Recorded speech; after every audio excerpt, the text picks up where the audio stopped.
Yung paggising mo na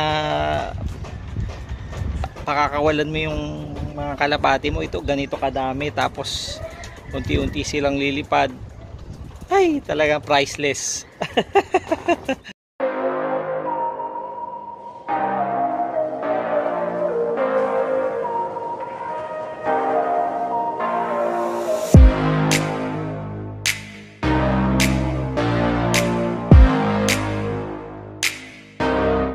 Good morning guys, Ebonglok TV.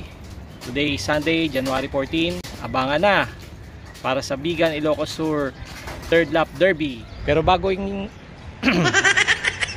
lahat, kamustahin muna natin ang mga young birds. Gusto niyo ba sila makita? Eto sila.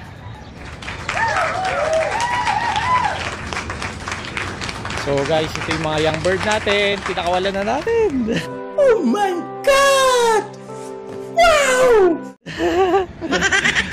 Lahat ng mga young birds natin. So guys, sinasanay na natin yung ating mga young birds. Diba doon sa mga vlog natin, pinakawalan natin, diba?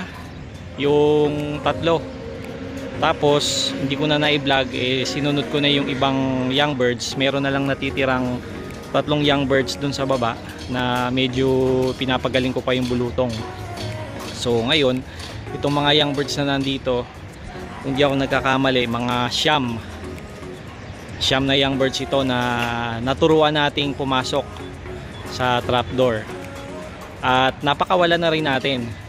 So ngayong umaga, since mamaya pa naman ang dating ng mga wires natin, ipinakawalan ko muna yung dalawang batcher natin na si Opal at saka si Rob, kasalukuyang nagre-ranging ngayon. Tapos itong mga young birds natin, makikita nyo meron pa dun sa landing board, no? Lima tong nasa bubong, at tapos meron pa dun 4 sa may landing board. Bali yung isa dyan hindi na young bird kasi si si black spread yun eh. So bali 8 yung young bird plus si black spread, nandun. Ayan, nandun sa labas na sila. Nasa labas na sila lahat. Ayan, nasa labas na sila lahat. At ngayong araw na to, ang highlight ng ating vlog ay tinanggal ko na lahat ng kanilang masking tape sa pakpak. Tinanggal ko na lahat ng kanilang tape sa pakpak. So ang makakapagpalipad na lang dito ay kung magugulat sila, mabubulabog, ayan. So hindi pa sila lumilipad. Talaga, no? Wala pang pumipitik talaga diyan.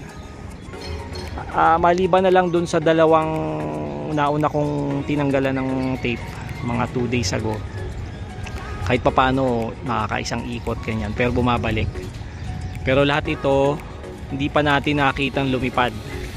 At ngayon ko pa lang sila tinanggalan ng tape, lahat sila. Except si black spread kasi talagang bunot yung pakpak mo. So ang technique natin, binasa natin sila, pinaliguan, force bath. Ayan, para hindi agad pumitik. So makikita nyo nagpapatuyo ng pakpak lahat, no? Ayan. Kasama na dyan yung anak ni Jansen. Ayan, yan, si Tatang Jansen, yung isang anak, yung anak niya, ayan, yan nasa gitna na yan. Yan. Yan, yung marap. Yan. So yan yung isang young bird natin na dito na natin napalaki yan, dito mismo lumaki. So the rest of that galing yan sa Mabalacat. Yan. Either anak yan nung parents na kinuha natin, yung bagong pares na kinuha natin, anak yun nun, saka yung iba naman sa ibang tropa doon. So mga daw lines din yan. Kung tatanungin nyo ako ng mga linyada, hindi ko alam mga lines niyan. So makikita natin sa performance. Pag hindi, pwede chugi sila pag hindi nag-perform. So yan yung 5. Tingnan naman natin yung nandun sa landing board. Alright, so meron tayong 4. Yung isa dyan, si black spread nandun sa viewing area, tapos meron 3 dito sa landing board. Yan, nakaharap sa atin. So walang kilos ngayon, walang pumipitik. So buti naman. So dyan lang muna sila. Hopefully makapasok sila mamaya bago mag alas 10, alas 10:30 para nakapokus naman tayo dun sa ating mga warriors, no.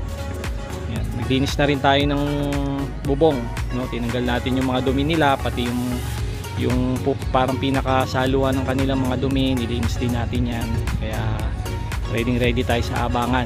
Ayan. Ayan. Ganda, ayos. So ninenervyos tayo, isipin nyo ilan yan. Bali siyam ba? Pag nag-overfly yung isa dyan o dalawa dyan, ako po, kabado na naman. Sana wag tayo mawala ng warrior. Ayan, dito ako pumupwesto sa harap kasi para maiwasan natin tumalon sila tapos pumunta dito sa ibang bubong. Tingnan mo, napakalawak ng mga bubong dito. Ayan, puro bubong. Tapos dito nagtatago yung pusa, nag-aabang. Ayun, may pusa doon, oh. Ay nako, yari. Ayan, tapos dito posibleng dito dumapo yan. Kaya iniiwasan natin na dito magpunta, kaya dito ako nakapwesto. May pusa pa naman doon. Ayan, ang gusto natin dito lang sila.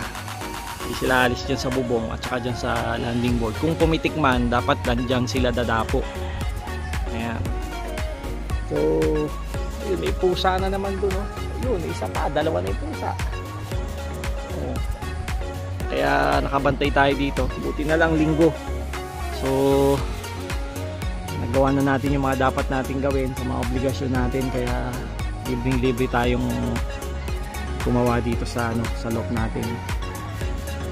So dito muna tayo, guys. Bantay-bantay muna. Tapos abang-abang sa mga chat kung anong mga recent update sa ating club. Abang muna tayo. So kamustahin muna natin yung ating mga breeders dito sa ating aviary. Ayan yung anak ng stop banrit at saka ng US bird. Napakaganda, oh. Mistiso. Ayan. Ito naman anak ng Manggaline at Goke Dowline. White flyer, pati yung US bird white flyer din, nagmana dun sa tatay. Ayan, ito white flyer din, nagmana dun sa tatay. Oh, ganda. Isa may ano pa sa ulo, may puti. Ayan, kita. Ito naman off color din, off color, anak ng kaluluwa line. Pakita ng tatay na harangan nyo. Dito, tingnan natin. Yun. Oh, ganda. Manang-mana sa tatay. So last na inakay na to, bibiyakin na natin sila. Tapos tatry naman natin ipares tong cock sa ibang hen. Ayan. Tapos silipin natin yung pinakabago sa ating pinakabagong pisa. Actually siguro may 1 week na to, eh. Ito yung sa Jansen, ito yung naantay natin. So dahil napisa na siya, eh magbabaksin na tayo para mabaksin na lahat. Yan, ganda, isa. Tatlo yung itlog niyan, yung isa yung pa-sitter natin sa opal, aso nabugok, at saka yung isang itlog nila bugok din, kaya isa na lang natira. Yung sitter ng oriental na dalawang itlog na supposed to be anak itlog yun nito, eh. Kinuha natin pares sa mga balakat. Ayan, pares na yan. Eh napisa siya, dalawa, kaso namatay din. Hindi kinaya kasi itong oriental na to, ang laki na ng anak niya. Nung napisa, medyo malaki yung agwat, kaya parang hindi masyadong nasubuan. Ito na yung itlog, yung inakay nila yun. So pero ngayon meron na namang dalawang itlog. Ayun, nasipag talaga nitong oriental na to. Ayan, so ang natira sa ating inakay ay bali 6. No, dalawang kaluluwa line, dalawa doon sa Manggat Goke daw, isang US bird tsaka isang Jansen. So meron tayong inaabangan na 6 na bagong warriors. Ayan, alam nyo guys, ang exciting dito sa pagpapalipad ng pagtitrain ng mga young bird is kapag pumipitik sila. So yun yung magkahalong kaba at saka excitement na makita mo yung mga young bird mo na nagsisimulang matutong lumipad. Parte yan ng pagkakalapate, kasama yan sa mga risk na haharapin natin habang sila'y nag-uumpisa pa lang. So kailangan talagang pabayaan natin silang lumipad, at hindi pwedeng binibaby natin sila. Kaya ngayon sa tingin natin, ito naman yung tamang panahon na para pakawalan sila. Ano ba ang goal natin? Kasi kailangan meron talagang tayong goal. Hindi naman pwedeng nagte-training lang tayo nang wala naman tayong patutunguhan, di ba? Kasi para saan pa yung mga young bird na yan? So ang goal natin is dapat meron itong taon na to, meron tayong papaliparin ng mga 20 warriors. Ayan, meron tayong susubukan na 20 warriors na mapapalipad natin at maikakarera natin. Hindi man sabay-sabay, pero at least masusubukan natin mga 20 warriors. At ang goal natin is makapag-umpisa silang makalipad starting February. Ayan. Yung lipad lang, lipad. Hindi pa yung mid-toss o training sa club, hindi pa yun. Makalipad lang. So ngayon, January 14, halos meron pa tayong 16-17 days. Marami pang panahon. So ito yung tamang panahon na mag-training tayo, mga 2 weeks na mag-viewing tayo at saka magpapalock fly ng mga warriors natin, yung mga young bird natin. Titingnan natin kung kaya nila maglumipad. Ayan, may Ayan, yun o, bumalik, diba? So very good, very good. Ayan. So nag-uumpisa na.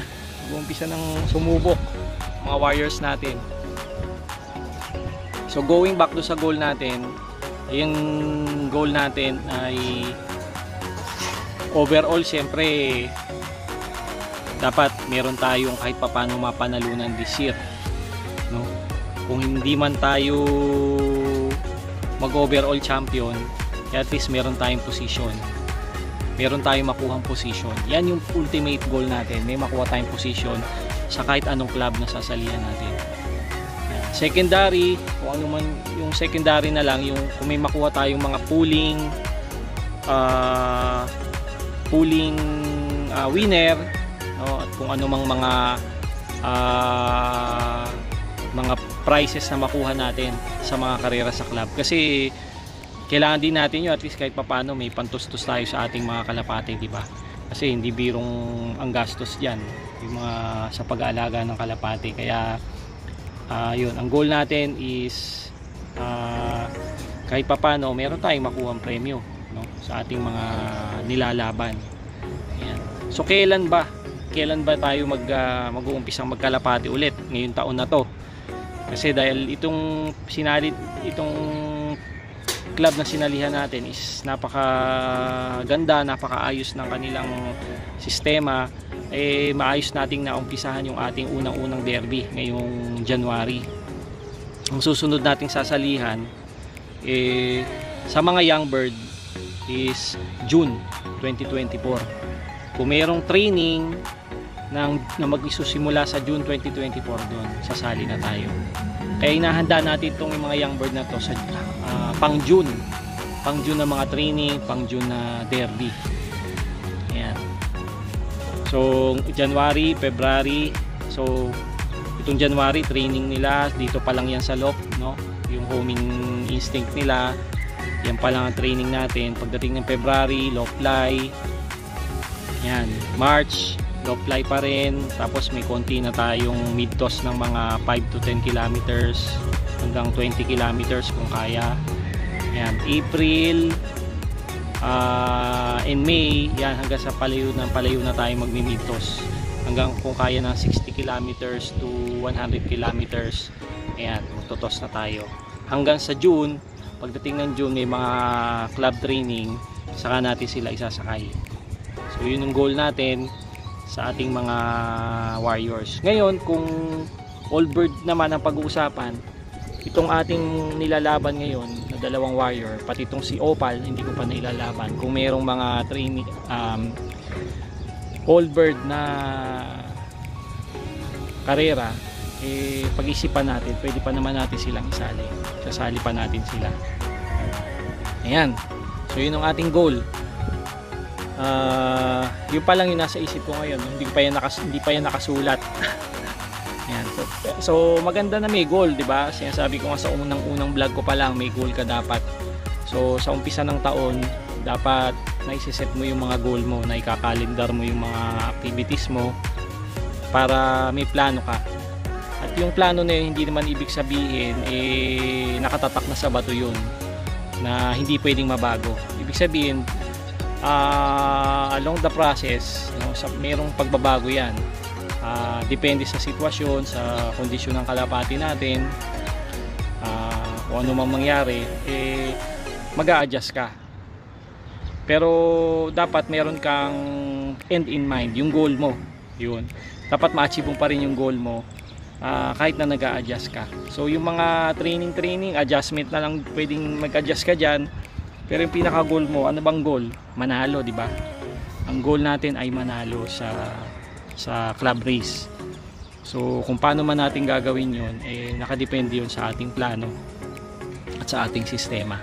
At syempre, dun din sa ating mga warriors. Ayan, may mga pumunta na sa landing board. Kung sisimula nang pumasok ka, buti naman. At least hindi tayo mahirapan sa kanila, diba? Ayan, titingnan natin mula dito sa taas. Dito. Sana hindi mabulabog. Ayan, tayo. Ayan, dito tayo sa puto.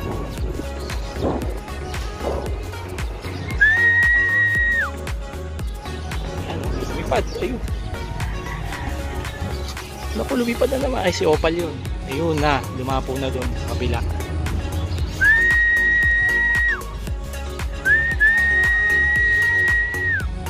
Makikita nyo dyan yung katabi ni Black Spread. May dalawa dyan na checkered. Parehong young bird yan. Yung isa yung anak ni Tatang Jansen, at saka yung isa ay galing sa Mabalacat. Yan, yung talaga mga young na young yan. Halos more than 30 days pa lang. Siguro 45 days. Yan. Pero yung iba dito sa tansya ko, nasa mga mga pa 60 days na. So magto 2 months na yung ating mga iba dyan. Meron tayong isa doon, yun. Sinasanay natin na yung nakikita nila ako, para hindi sila asiwa, yung hindi sila natatakot. Kapag nandito ako sa bubong, okay lang yun na nandito sila. Ayan, lumalapit to.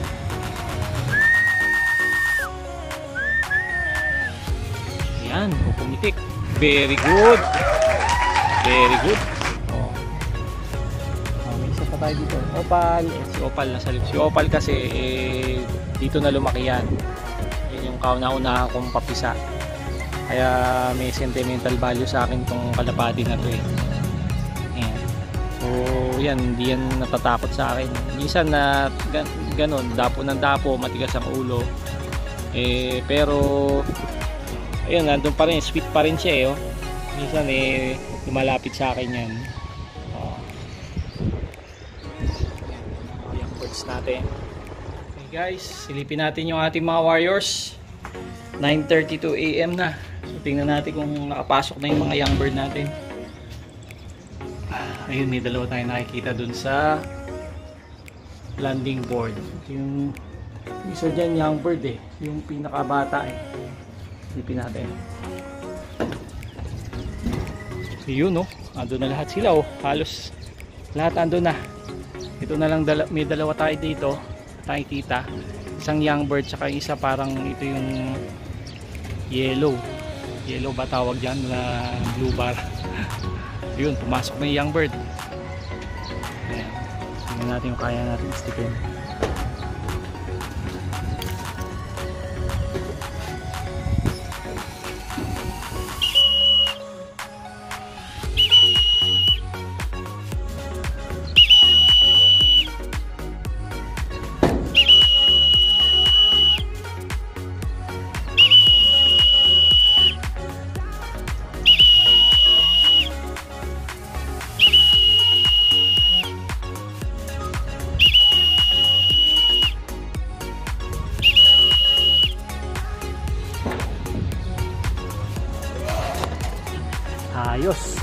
Pasok. 1, 2,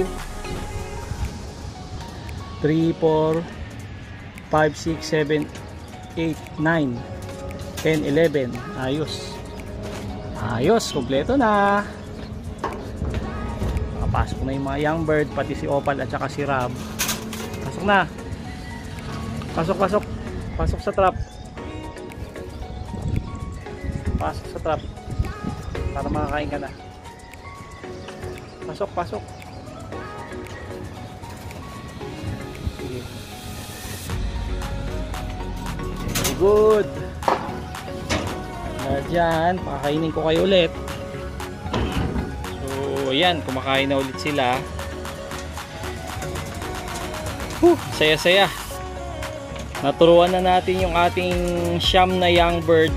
Bali, walong young bird at isang old bird, si black spread. Very exciting ang magiging mga susunod na araw, no? Yung paggising mo na pakakawalan mo yung mga kalapati mo, ito ganito kadami, tapos unti-unti silang lilipad. Ay, talaga priceless. Priceless. Hindi ako, speechless ako. No, isipin mo, napakarami mong young birds. Makikita mo sila lilipad, unti-unti lilipad, tapos sabay-sabay na silang lilipad sa susunod. Ang dami nila, tapos babalik sa loft mo. Di ba? Walang katumbas na kasiyahan. Yun lang naman ang gusto natin, di ba, mga pansier na katulad ko. Tayo mga kalapatids. Maaring hindi naman lagi may karera, hindi naman araw-araw may karera, hindi naman araw-araw may panalo. So, yan yung mga kumbaga pinaghahandaan, pero sa araw-araw yung pagpapakain, pagpapaloplay, no, yun nakikita mo yung mga kalapati mo na lumilipad, bumabalik sa iyo. Yun lang naman ang hinahanap ng isang pansier. Ayos. Many minutes later.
Guys, dumating na si Caitlyn. 11:36 dumating. Na-clock na natin. Sabi na nga ba, patulin talaga to si Caitlyn. Naunahan pa si Grisel. Si Jon Snow, ito siya. Ayan o. Zoom natin. Ayan o. Ayan, medyo pagod. Pinapa-recover muna natin, no? Meron tayong ano dyan, pang recover na inumin. Time check guys, 11:56. Mag-alas 12 na. Wala pa rin si Jon Snow. Antay-antay pa tayo. Sana makauwi siya para dalawa pa rin yung ibon natin na live. Hindi natin sure kung ano nangyari sa kanya pero tiwala tayo na makakauwi ibon natin. Medyo maganda naman ang panahon ngayon, no? Ayan, maaliwalas yung panahon, tsaka medyo malamig-lamig pa sa iboy ng hangin. Ayan, may dumarating, ayun, no? Paisa-isa. Mamaya dumating na si Grisel. Hindi ko kayo mamaya. Base do sa forecast, mga 12 PM 1,000 pa yung clock natin. So 1,000 pa yung speed. So 12 o'clock pa lang naman ngayon. So meron pa tayong 12 minutes para antayin si Jon Snow. Tingnan natin kung kakayanin niya yung 1,000 speed. Alright. Ayan yung isang camera natin, no? Nakaposition sa harap ng ng landing board.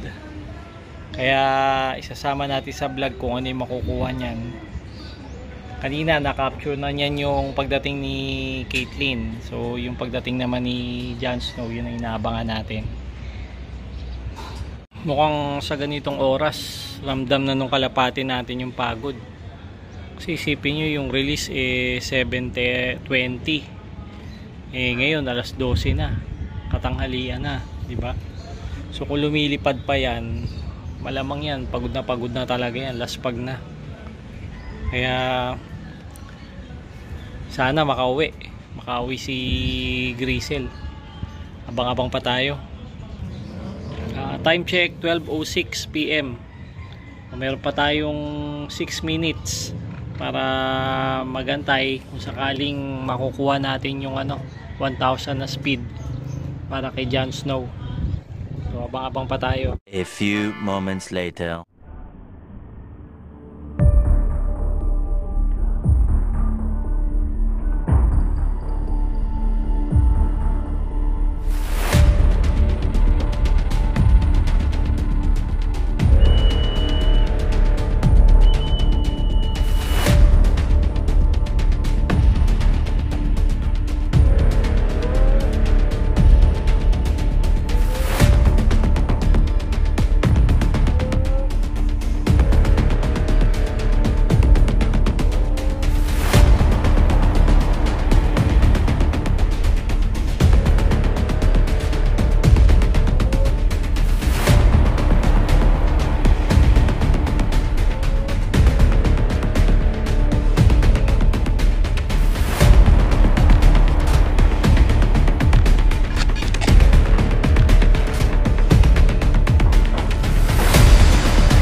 Dumating na si Grisel. Yes!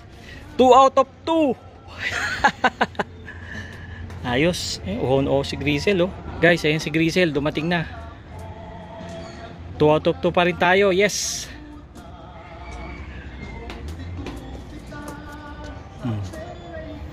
Inom na. Ayun, oh. Inom ka na ng tubig. Ito si Caitlyn. Tingnan niyo yung itsura, oh. Parang nalaspag, oh. Oh.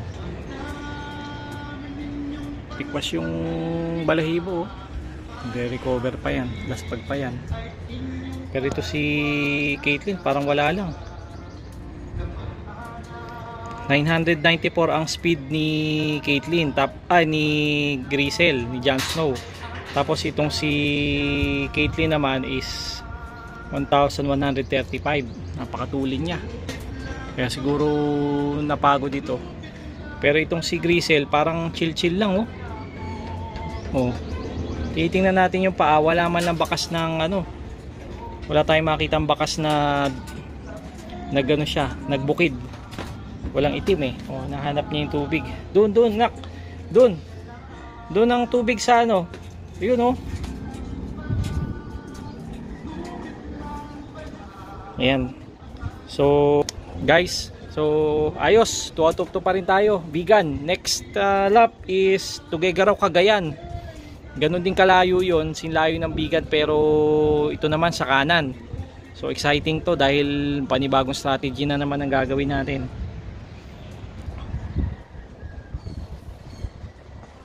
Ayos, recover na siya. So pahinga lang muna. Tapos ayan, hindi ko muna kayo istorbohin. So guys, maraming salamat sa inyong suporta. Dito na natin tatapusin ang video. 2 out of 2 pa rin ang ibon natin sa 3rd lap ng Bigan, Ilocos Sur. Salamat sa inyong panonood. Muli, ito ang inyong nervyosang pansier, Ebong Lop TV. Thank you so much. Bye bye.